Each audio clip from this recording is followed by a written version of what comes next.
Conjugare, Centro Português de Apoio à Pesquisa Científica e à Cultura. Acreditamos que as ciências e as artes mudam o mundo. O conhecimento transforma, e isso nos motiva. 17ª Jornada Virtual Internacional em Pesquisa Científica, com o tema Educação, Cidadania e Práticas Educativas, realização dias 18, 19 e 20 de agosto de 2026. Olá, nós somos Priscila Gabriel Gonçalves Essá e Cláudia Hernandes Barreiro Sonco. E é uma alegria estarmos aqui hoje para apresentar o nosso artigo, para falar um pouquinho sobre os novos desafios da alfabetização no período pós-pandêmico. Esse trabalho nasce de uma pesquisa que, para mim, tem uma relação muito especial com a minha trajetória acadêmica e profissional, porque retoma questões que foram investigadas lá na minha dissertação do mestrado, que foi defendida em 2024. Na dissertação, nós investigamos justamente as transformações vivenciadas pela escola e pelos professores durante a pandemia, pensando um pouquinho sobre a possibilidade de sairmos dessa zona de conforto, né, que há tanto tempo nos persegue aqui na educação, e construirmos novas maneiras de ensinar.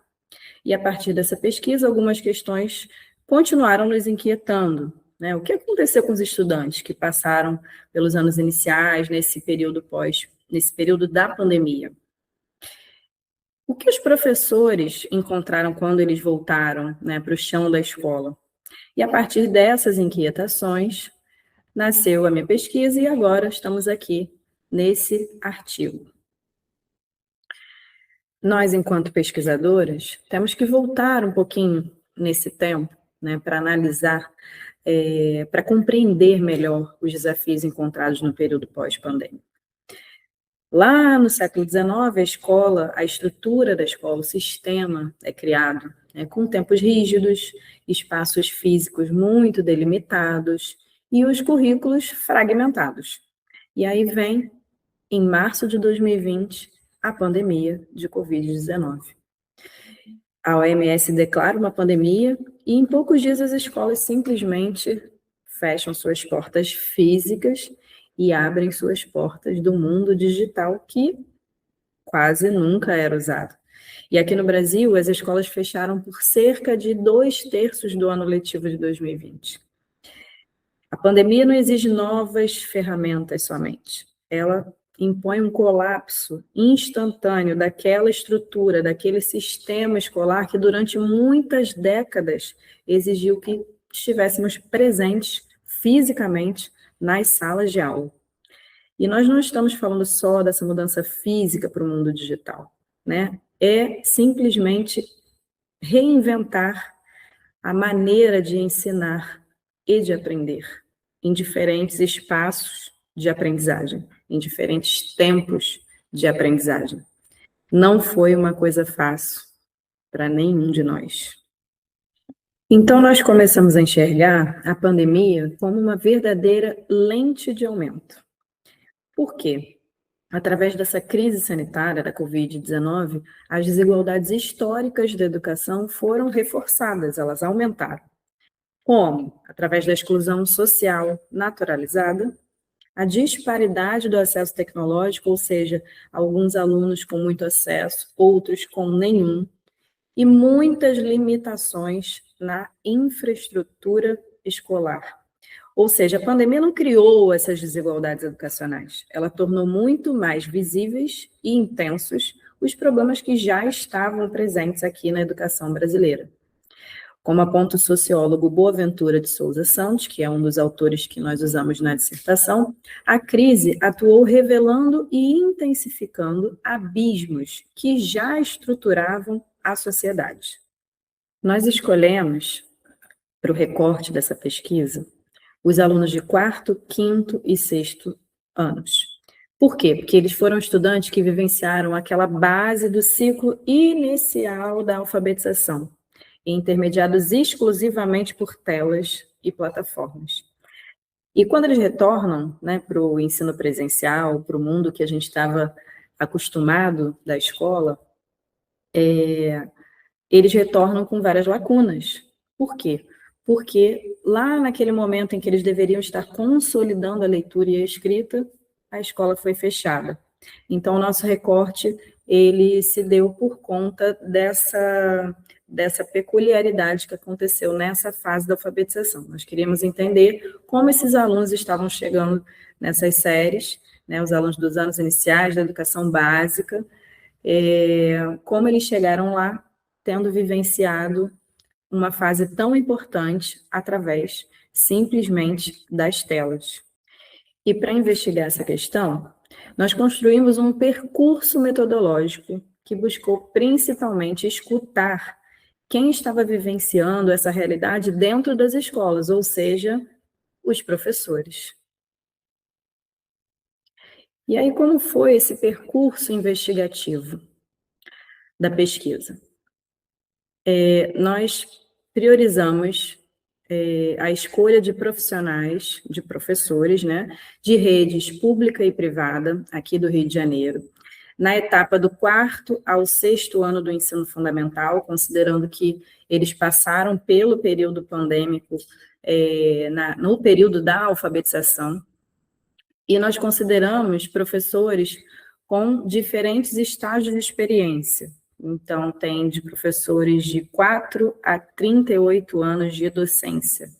E mais do que do que coletar as informações, a pesquisa construiu um espaço de escuta, diálogo e acolhimento para profissionais que vivenciaram um dos períodos mais complexos da história educacional. E o que aconteceu quando houve essa invasão? Ou seja, quando a escola entrou em casa. O espaço doméstico antes era para família, descanso, vida privada. A escola, planejamento, horários, currículo. E, de repente, vem o ensino remoto emergencial. Com ele, nós temos o WhatsApp transformado em sala de aula primária. Nós temos a dissolução do direito à desconexão, ou seja, o tempo inteiro nós estivemos ali conectados e disponíveis a essa conexão. E, além disso, ele exige também um replanejamento diário frente à imprevisibilidade. Por quê? Os fatos iam acontecendo e nós tínhamos que mudar a todo tempo. Os professores na pesquisa relatam que muitas das vezes, né, como mostra aí um depoimento nesse slide, muitas das vezes eles passam da hora do trabalho, muito preocupados, envolvidos e sem conseguir se desconectar. Então vem essa matriz de contraste com essa participação familiar na escola. A responsabilidade compartilhada, ou seja, acompanhamento das rotinas virtuais, as condições materiais e tecnológicas adequadas. Por quê? Porque os alunos não poderiam ficar sem a conexão disponível, então os pais tinham que tomar conta disso também. E, além disso, a preservação do vínculo pedagógico mediado pelas famílias. Essa transferência por vulnerabilidade, que está aí no outro lado, fala sobre a sobrecarga de trabalho dos responsáveis, ou seja, falta tempo, porque afinal eles também estavam trabalhando. As limitações da escolaridade e infraestrutura, ou seja, muitas famílias com um único celular para vários filhos acompanharem as aulas, o que dificultava bastante. E a escola passa a absorver demandas de acolhimento e apoio familiar cotidiano. Não que nós não tivéssemos essa realidade antes, mas ficou muito aumentada nesse período pandêmico. Então, a aprendizagem, o que a gente leva assim como um lema? A aprendizagem depende das condições materiais de existência. Ela não é só uma questão de vontade familiar. Muitas famílias estavam cheias de vontade, mas acabaram não conseguindo fazer como deveria ser feito durante esse período, faltando estrutura. Além disso, o que nós pudemos perceber com a pesquisa? Que havia um paradoxo tecnológico. Existia o mito da geração alfa, que é a geração que já estava na velocidade, na interatividade constante, com múltiplos estímulos, então estavam acostumados com isso, a serem rápidos, inclusive, para aprender. Aí veio a ruptura do encontro e a realidade do modelo emergencial. Nós estávamos na tentativa da transmissão linear do conhecimento através da tela, ou seja, muitas vezes nós transformávamos as reuniões online em salas de aula, reproduzindo da mesma maneira o que nós fazíamos na escola presencial. E o que a pesquisa evidenciou? Um descompasso claro. As práticas pedagógicas da transmissão tradicional do conteúdo não funcionavam para uma cultura digital, especialmente aquelas desprovidas da mediação presencial do professor. A tecnologia, então, o que a gente concluiu? Que a tecnologia sozinha não alfabetiza. Nós realmente precisamos da cultura do encontro e do professor para fazer a mediação. Com o retorno à presencialidade da escola, nós tivemos uma fase de expectativa versus realidade. Na expectativa do docente, o que nós íamos encontrar quando chegássemos na escola presencial novamente? Íamos encontrar alunos ansiosos pela retomada da convivência escolar, o retorno natural aos ritmos de aprendizagem físicos e o foco rápido na recuperação do conteúdo. Só que a realidade foi um pouquinho diferente, a realidade do chão da escola. Nós tivemos uma inquietação física extrema. Os alunos tiveram muita dificuldade de permanecer sentados, por exemplo. Eles não tinham mais postura de alunos. Provavelmente porque em suas casas, nas aulas online, sentados no sofá, deitados na cama com a câmera fechada, enfim, eles se acostumaram com isso. E voltar para a realidade da sala de aula foi bem complicado no início. Além disso, eles demonstraram uma falta de rotina e um esvaziamento de atenção contínua.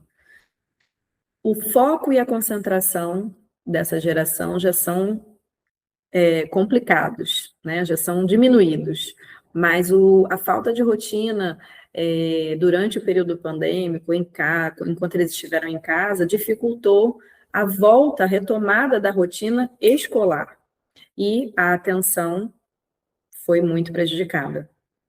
Além disso, o que apareceram? Conflitos de convivência e necessidade de mediação comportamental.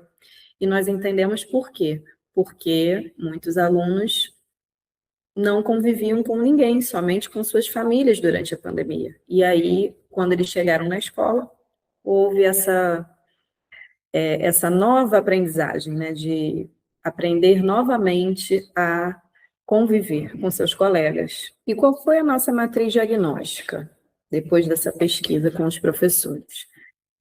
Nós entendemos que foram apresentadas diversas lacunas de leitura e de escrita, em diferentes níveis. Por exemplo, os professores relataram muito que as crianças estavam com um ritmo de leitura muito lento e silabado, com baixa fluência leitora para a faixa etária. Lembrando que a pesquisa foi de professores trabalhando de 4º ao 6º ano, daquelas crianças que foram alfabetizadas na pandemia. Na escrita, caligrafia pouco legível, ou seja, faltou o trabalho com a coordenação motora fina, e muitos erros ortográficos que são considerados básicos para o ciclo. Além disso, nós resolvemos destacar aqui também que houve lacuna de autonomia e comportamento, como a insegurança aguda diante da produção escrita, ou seja, eles precisam da validação do professor constante, porque eles ficaram muito inseguros, não sabiam se estavam certos ou não, com muito medo de errar, né? E nós tivemos que fazer essa desconstrução em sala de aula. A pesquisa mostrou que a anatomia da defasagem na alfabetização envolvia diversos aspectos: limitações estruturais, exclusão digital, desgaste familiar, vulnerabilidade social. Importante dizer que o isolamento não criou o fracasso, ele potencializou as fraturas estruturais crônicas da educação brasileira. Houve um legado bom e importante da sobrevivência, a inteligência coletiva, com o compartilhamento urgente de experiências e metodologias que não eram tradicionais, um planejamento pedagógico transformado em uma atividade coletiva e de apoio mútuo, ou seja, um professor ajudando o outro, e a constatação de que redes colaborativas permanentes são a única defesa da escola diante dessas crises contemporâneas. E mais um legado foi a reconstrução do encontro com a pedagogia do afeto, porque aprender exige dimensões cognitivas, emocionais e sociais que são indissociáveis. Não há recomposição curricular que aconteça sem a reconstrução do encontro humano. Então, nós temos aqui na imagem o acolhimento, que é a base estrutural, o vínculo e a escuta com o restabelecimento da relação, a confiança com a superação da insegurança do aluno e a aprendizagem cognitiva através da leitura e da escrita sólidas. E nós terminamos aqui nossa apresentação com uma frase de Paulo Freire, que diz: há uma relação entre a alegria necessária à atividade educativa e a esperança de que professor e aluno juntos podemos aprender, ensinar, inquietar-nos, produzir e juntos igualmente resistir aos obstáculos da nossa alegria. Agradecemos pela sua atenção. Realização, Conjugare, Centro Português de Apoio à Pesquisa Científica e à Cultura. Apoio, Editora Cravo. Inscreva-se no canal, comente, curta e compartilhe. Obrigado por assistir.